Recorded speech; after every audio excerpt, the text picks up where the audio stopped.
ഈശോ മിശിഹായിക്ക് സ്തുതിയായിരിക്കട്ടെ.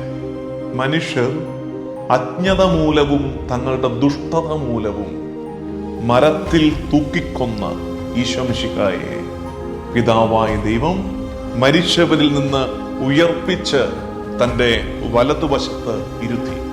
എന്തിന്? ലോകത്തെ പഠിപ്പിക്കുകയായിരുന്നു. ആത്യന്തിക വിജയം എപ്പോഴും നന്മയുടേതായിരിക്കും. അതുകൊണ്ട് പാപത്തിൻ്റെ വഴികളെ ഉപേക്ഷിച്ച് അനുദപിച്ച് തിരികെ വരിക.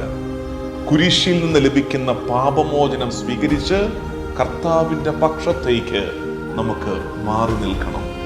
നടപടി പുസ്തകം 5-ാം അധ്യായം 30-31 വാക്യം: നിങ്ങൾ മരത്തിൽ തൂക്കിക്കൊന്ന ഈശോയെ നമ്മുടെ പിതാക്കന്മാരുടെ ദൈവം ഉയർപ്പിച്ചു. ഇസ്രായേലിന് അനുതാപവും പാപമോചനവും നൽകാൻ ദൈവം അവനെ നാഥനും രക്ഷകനുമായി തൻ്റെ വലതുഭാഗത്തേക്ക് ഉയർത്തി. അനുഗ്രഹത്തിന്റെ നോമ്പുകാലം ആശംസിക്കുന്നു. ആമേൻ.